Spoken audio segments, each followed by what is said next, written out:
낚시하는 방법 말고 생선만, 주식하는 방법 말고 종목만. 그래서 내일 뭐 사지? 복잡한 주식 공부 대신해드리는 주식하는 개미 제이입니다.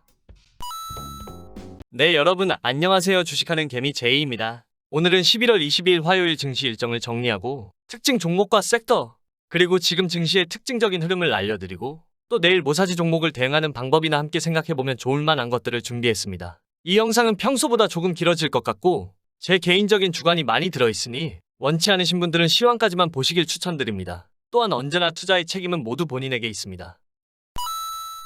바로 시황 정리 및 매매 동향입니다. 상승 종목보다 하락 종목이 많긴 했지만 코스피 기준으로는 매매해 볼만한 장이었고 장 초반에는 종목들 움직임이 꽤 나와주었고 상한가 종목도 7종목이나 나오는 증시였습니다. 원달러 환율은 1356원까지 상승했네요.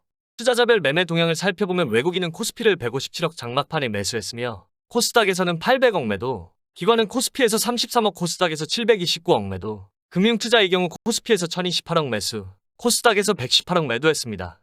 첫 번째로 소개해드릴 요즘 시황 특징은 기관의 연속적인 매수세가 없다는 것입니다. 하루 사면 하루 팔면서 큰 하락을 준비하는 것은 아니지만 상승을 시켜줄 의지도 없다는 듯 이런 흐름을 보여주고 있습니다. 한창 코스피가 상승할 때 3조가량을 매일 사던 것을 생각하면 차익 매물도 나올 만하긴 하지라는 생각도 들고 결국 지금의 하락은 외국인에 의한 것도 있지만 기관이랑 연기금이 매도하는 데서 비롯한 하락이라고 봐야겠네요. 우리가 주의해야 될 증시 상황은 자주 말씀드리지만 금융투자의 매수세는 단타 물량일 가능성이 많습니다. 만약 이대로 증시가 올라가지 않는다면 물량을 뱉어낼 확률도 있고 올라가더라도 차익 실현할 영향이 큽니다. 따라서 수급이 더 꼬이기 전에 증시가 힘을 차려줬으면 싶습니다. 여기서 부담스러운 점은 신용잔고가 어느덧 17조까지 올라오고 있다는 점입니다. 이게 수익을 끌고 가는 신용 물량이 아닌 어느덧 2500선부터 빠지면서 늘어난 신용 물량이기 때문에 18조까지는 여유가 있다고 생각하더라도 만약 18조에 가까워지기 시작한다면 다시 한번 패대기를 맞을 준비도 해야 될 것 같습니다. 코스피 차트를 통해서 증시 흐름을 파악하고 코스피 차트를 보는 이유에 대해서 말씀드려 볼게요. 현재 코스피는 하락 추세를 전환하고 처음 121선을 돌파하면서 상승했다가 현재 2400포인트까지 밀려 있습니다. 주식을 할 때 가장 많이 하고 제일 맞는 말이라고 생각하는 건 시장을 이기는 종목은 없다는 것입니다. 본인이 시장을 움직이고 그 돈으로 코스피가 오르고 내리다 보니 시장이 한 방향으로 하락할 때는 솔직히 매매할 자신도 없고 트레이딩할 자신도 없습니다. 하지만 아직까지 시장은 크게 하락하는 모습이 아니라 개별주들이 움직여주는 모습을 보여주고 있습니다. 따라서 이 정도 박스권에서 횡보를 해주지 않을까 생각하고 있고 그렇다면 오히려 좋은 매수 자리가 나올 수도 있는 겁니다. 또한 코스피 차트를 보는 이유 중에는 코스피 차트가 만들어지는 동과 흐름으로 개별주 차트도 만들어질 겁니다. 차트의 큰 흐름 구간에서 상승이 자주 나오는 개별 차트 흐름이 나오게 됩니다. 그걸 가지고 보통 어떤 기법이나 기술이라는 이름을 붙이곤 하는데 한 가지 기법을 배운다 해도 이 상승을 만들어낸 흐름과 맞아야 그 기법이 잘 통하는 게 됩니다. 뒤에 차트 공부하면서 한 번 더 확인해 볼게요. 코스피 거래대금 상위 종목입니다. 먼저 오늘도 거래대금이 말라서 거래대금이 3천억이 넘는 종목은 삼성전자 한 종목뿐이었습니다. 그래도 뽑아보자면 FNF홀딩스가 실적과 함께 좋은 흐름을 이어가고 있습니다. 또한 메리츠주들이 공매도를 이겨내며 세 종목이 상한가에 들어갔습니다. 다음으로는 네옴시티와 재건주로 엮이는 모듈러 주택 관련주로 금강공업, 범양건영이 좋았으며 화물연대 총파업 관련해서 동방, 마지막으로 원전주인 두산에너빌리티가 좋았습니다.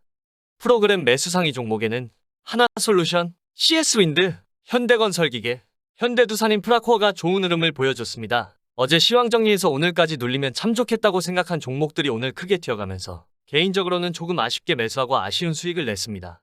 외국인 기관 매수 상위 종목을 확인해보면 외국인은 여전히 레버리지와 인버스를 동시에 사고 있지만 레버리지 비중이 조금 더 크고 기관의 경우 지속해서 인버스 쪽을 매집하는 걸 볼 수 있습니다. 이런 ETF는 그냥 당장에 던지면서 매도가 나올 수도 있기 때문에 매매를 딱히 하지 않고 관망하는 느낌이라고 보는 게 정확할 듯합니다. 오늘 준비한 시황 정리는 여기까지이고 이후부터는 차트와 수익 종목에 대해서 설명을 곁들여 볼까 합니다. 일단 수익 실현된 종목들을 보면 11월 16일 매매 종목으로 올린 종목은 5종목 중 3종목이나 손절이 나왔고 21일에 매매할 종목으로 올린 종목은 지속해서 추적 중이지만 좋은 흐름들이 전부 나오고 있습니다. 일단 오늘 체크해볼 종목은 수익 나온 종목 중에서는 우린 PTS와 대성파인 특정도 살펴보겠습니다. 먼저 범양건영은 11월 21일 매매 종목으로 올려드렸고 이날부터 매매하실만 했겠네요. 매수가로 따지면 20원 차이 정도로 매수가 되지 않았지만 오늘 충분히 수익 구간이 나왔고 어제도 매수해 볼만한 자리가 나왔습니다. 대충 매수하셨다면 10%가 넘는 수익이 나왔을 겁니다.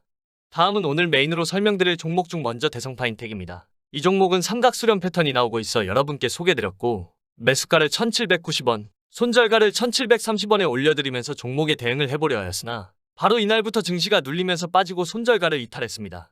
그럼 이 종목을 어떤 식으로 매매해야 되는지 한번 같이 생각해 볼게요.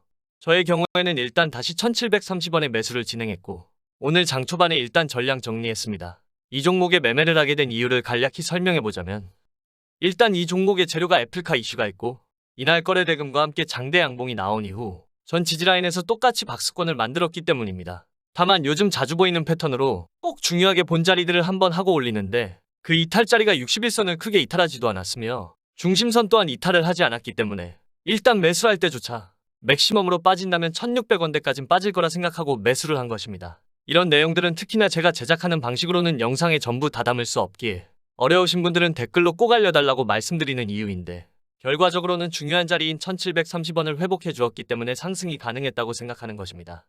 다음 종목은 손절이 나온 우림 PTS입니다. 이 종목은 제가 매수를 드리자마자 손절이 크게 나오게 된 종목입니다. 추세를 이어가는 모습에 매수를 드렸으나 제시해드린 손절가는 이탈한 것이 맞습니다. 다만 추세를 완전히 이탈한 것이 아니라 오히려 추세 하단 부근에 붙어있기에 매수를 더 해볼 만하고 7610원에 매수를 드렸던 이유를 보자면 분봉에서 추세를 만들던 구간에서 어느 정도 지지를 해줬던 구간이 7610원이고 빠졌을 때 하락에서 반등이 나온 구간이 7300원대이기 때문에 손절가를 드렸던 것입니다. 현재는 다시 이전 상승을 만들어준 7350원 부근까지 올라가고 있으니 만약에 7350원을 돌파한다면 다시 매수해 볼 만합니다. 이 종목을 5분봉 정도로 다시 보게 되면 우림 PTS의 경우 만약 당일에 상승이 나오려 했다면 적어도 7610원대에서는 지지라인이라는 게 생겨야 합니다. 이전에 지지 구간이었으니까요. 근데 이 종목은 시작하자마자 흘러내렸습니다. 그럼 뒤도 돌아보지 말고 손절가까지 오지 않았더라도 제가 매수를 드리는 자리가 아무 자리나 드리는 것이 아닐 것이기에 다시 7610원을 회복해줄 때 사서 손해를 보더라도 7400원 정도인 이 가격에서 팔아주는 게 맞고 만약 대응이 힘드신 분이라면 스탑로스를 사용해서 매매하셔야 하니 손절이 나오더라도 지금은 다시 추적을 해야 합니다. 단기 종목들을 장대응 없이 매매하는 것 자체가 매우 힘든 것이 내일의 증시 상황이 맞아야 하고 또 그 상황에서 뽑아놓은 종목이 전부 다 움직이는 것이 아니라 움직일 종목만 움직일 것이기에 현장에 맞는 대응이 필요합니다. 만약 그게 안 된다면 제가 매매 올려드릴 때는 최소한 그 주에는 해지가 될 수 있도록 종목에 대한 포트폴리오를 짜서 올려드리는 편이니 매매 종목을 동일한 비중으로 대응하시는 게 좋습니다. 이제는 정말 마지막 종목입니다. 여기에 기본적인 차트 설명과 제가 보는 관점, 매매 대응 등을 한번 담아보겠습니다. 먼저 이론입니다. 11월 21일에 매매하시라고 올린 종목이고 지속해서 좋은 흐름을 못 보여주고 있습니다. 이 종목을 매매할 때 제 시나리오를 나타내 볼게요. 이 종목은 일봉상에서 현재 구간까지 저점 부근에서 올라왔다고 생각한다면 장대 양봉이 선 것과 다름없습니다. 그럼 이 구간을 나타냈을 때 빠질 만한 가격대까지 골라본다면 이날인 10월 17일 장대 양봉입니다. 이 자리를 분봉에서 보게 되면 2870원은 여기 구간이 됩니다. 그럼 여기까진 빠질 것이라 생각하고 제가 매수드린 가격부터 여기까지는 분할 매수로 대응할 계획을 미리 가지고 있습니다. 오히려 빠져주기를 기다리고 있는 편이죠. 이런 흐름을 잡아놓고 계획을 세워둔 뒤에 기본적인 차트 흐름을 보면서 대응을 구체화시켜봅니다. 물론 이 작업은 전후가 달라질 수는 있습니다. 먼저 큰 흐름이 이렇게 나온 후에 이전의 상승 구간에서 하락 추세가 닿는 가격이 여기 구간이니 그 가격을 본다면 2870원 정도 될 것이고 현재는 10월 17일 장대 양봉부터 저점을 꾸준히 높여가고 있고 이 추세를 이탈하는 가격대는 대략적으로 121선 부근이 되니 121선을 이탈할 때는 손절을 준비해야 하는 겁니다.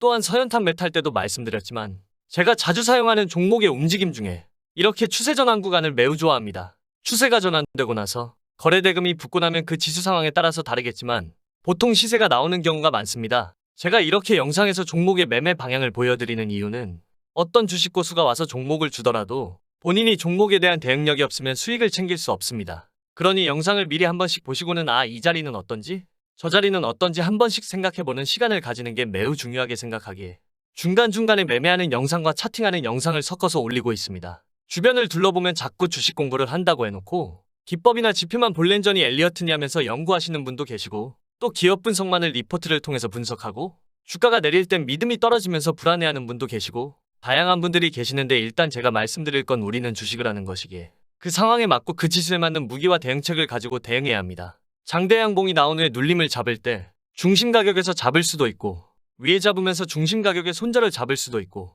다양성이 존재할 텐데 어느 것도 정답은 될 수 없지만 어떤 곳에 잡더라도 대응하다 보면 충분히 수익을 낼 수 있습니다. 자신만의 시나리오를 세워서 어디서 얼마만큼을 매수할지에 대해서 꼭 한번 생각해 보시길 바랍니다.